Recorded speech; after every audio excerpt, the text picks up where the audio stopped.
שמי זיו אייל, פסיכותרפיסט, אמן ומורה לאומנות, מייסד ומנהל הסדנה לתהליכים יצירתיים, מרחב שבו אומנות, מדע ופסיכולוגיה נפגשים. אנחנו חיים בעידן בו הכלים משנים לא רק את מה שאנחנו עושים, אלא את מי שאנחנו. כלי העבודה שלנו, הטכנולוגיות, מערכות החשיבה והניווט הם כבר לא רק כלים. הם הפכו להיות המשך של הגוף והמחשבה שלנו, המציאות בה אנו חיים. כל עוד אנחנו רואים בטכנולוגיה כלי בלבד, אנו נותרים שבויים ברצון לשלוט בה. אך דווקא הרצון הזה לשלוט הוא שמסתיר מאיתנו את מהותה האמיתית. רק כאשר נחדל לראות בטכנולוגיה דבר שמחוץ לנו, נוכל להבין שהיא חלק מאיתנו, חלק מן האופן שבו אנו חושבים, יוצרים וחיים בעולם. מרשל מקלוהן כתב כבר באמצע המאה שעברה, אנחנו מעצבים את הכלים שלנו, ואז הכלים שלנו מעצבים אותנו. כשמדען מתכנן ניסוי, כשאמן מחפש אחרי צורה, כשפסיכותרפיסט מקשיב למטופל, עליהם לשאול את עצמם באיזו מידה הכלי שהם עושים בו שימוש, בין אם זה כלי פיזי, מילולי או מחשבתי, קובע את התשובה שיקבלו. ויותר מכך, כמה הוא מעצב את התפיסה וההכרה שלהם. ציור בפחם או במכחול לא יוצר רק ציור שונה, אלא משנה את דרך הראייה עצמה. פיסול בחמר הוא צורת חשיבה והוויה שונה לגמרי מסיטוט באבן. חומרים שונים יוצרים דרכי חשיבה שונות, ודרכן דרכי קיום אחרות.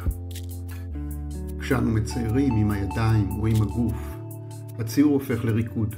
כלים אינם עצמים פסיביים. הם מתנגדים, מגיבים ומזמנים אותנו לדיאלוג. דרכם, תהליך הקליטה והתפיסה הופך לתהליך של שינוי.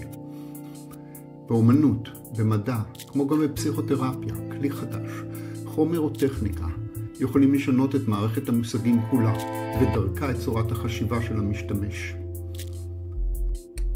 הקפיצות הגדולות בהיסטוריה האנושית מוגדרות דרך חומרים, כלים וטכנולוגיות. עידן האבן, עידן הברזל, המהפכה החקלאית התעשייתית, עידן המידע, עידן הפוסט-אינטרנט. עם זאת, לכל כלי יש צד אפל, כל טכנולוגיה מגיעה עם מחיר. אם כל מה שיש לך הוא פטיש, הכל נראה כמו מסמר, הזהיר אברהם מאסלו. כשאנחנו מתבוננים בעולם רק דרך מסך, נתונים, אלגוריתמים, גם האדם שמולנו הופך לנתון, לאובייקט. זו הסכנה שבטכנולוגיה, לא רק שהיא משנה אותנו, אלא שהיא מתחילה להחליף אותנו. לא בכך שתיקח מאיתנו את העבודה, אלא בכך שתגרום לנו לחשוב על עצמנו במונחים מכניים, להעריך את חיינו דרך מושגים של יעילות, תפקוד וביצועים. חלק מענפי הפסיכולוגיה העכשווית מתייחסים לאדם כשורה של התניות, ניתנות לשינוי, וכך יוצרות הנדסת אדם. ניסיון לייצר תודעה מתפקדת, נקייה מחריגה, אך גם ריקה מן הספק, מן הסוד, מן הרוח.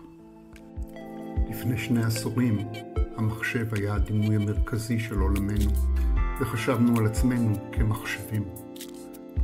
הדימויים השתנו, הרשת, הענן, המציאות המדומה, הבינה המלאכותית, כל אלה אינם רק כלים, הם השפה דרכה אנחנו חושבים את עצמנו.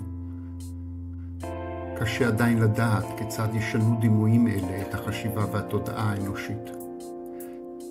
פיזיקאים מדברים על מידע כעל חלקיק יסוד של המציאות, וסוציולוגים רואים ברשת את הדימוי הבסיסי להבנת החברה. מתוך כך צומח זרם הטרנס-הומניזם, כשאיפה להרחיב את יכולתנו, לעקוף את מגבלות הגוף והזמן, להפוך ליצורים שמעבר לאדם.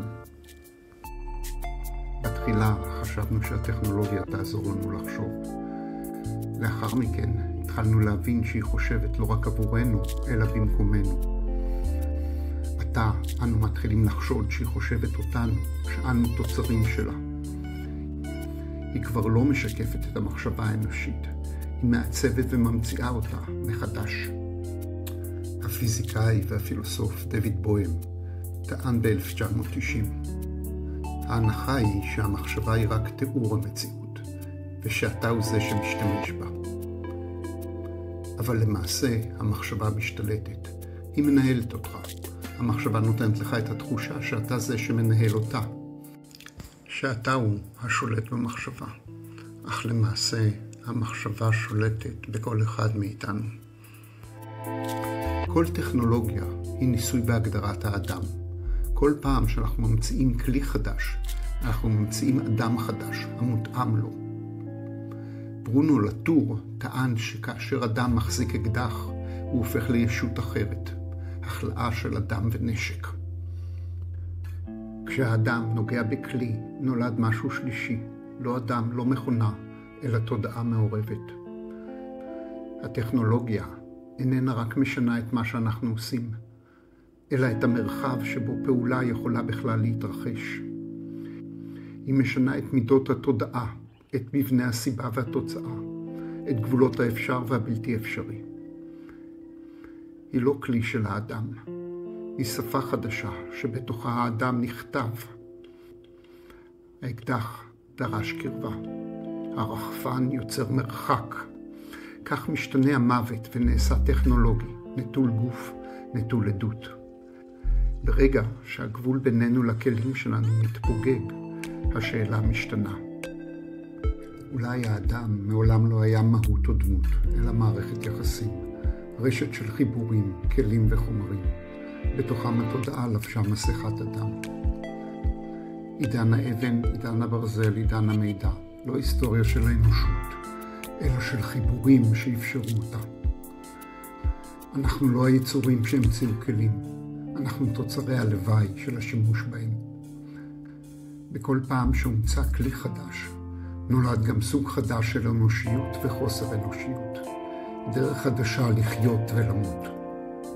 איינשטיין אמר שאינו יודע באילו נשקים תתנהל מלחמת העולם הבאה, אבל בזו שאחריה ילחמו באבנים. הוא מזכיר לנו שכל טכנולוגיה שמרוממת את האדם יכולה גם למחוק אותו. האבולוציה לא מספרת סיפור של שליטה, התקדמות וכיוון, אלא של צורה, חומר ותודעה.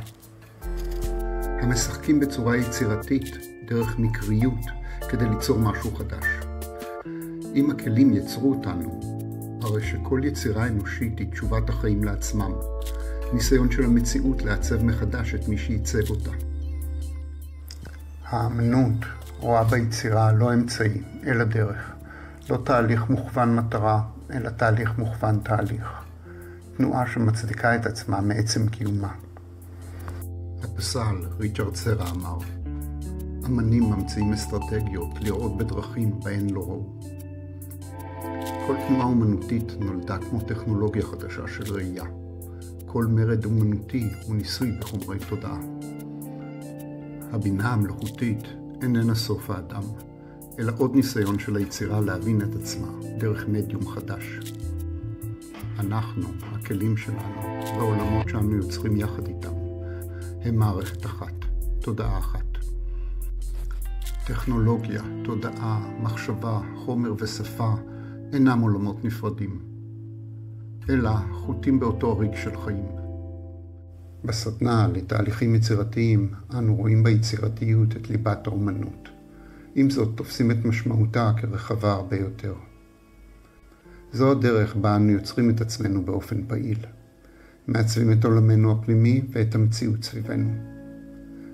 כמו כל מעשה בריאה אמיתי, תהליך זה כרוך במתח וסתירות. תנועה פרדוקסלית בין כאוס לצורה, בין מה שידוע לבין מה שעדיין מתהווה. אנו מציעים שני מסלולים נפרדים אך משלימים. סדנאות לשיעורי אומנות ומרכז טיפול פסיכולוגי. קורסי האומנות שלנו מתמקדים בתהליכי היצירה עצמם, ורואים באומנות וביצירתיות מטרות בפני עצמן. הטיפול הפסיכולוגי שלנו מתבצע דרך דיאלוג, ורואה ביצירתיות ביטוי חיוני של החיים האנושיים, מקור לחוסן, משמעות ויצירה עצמית.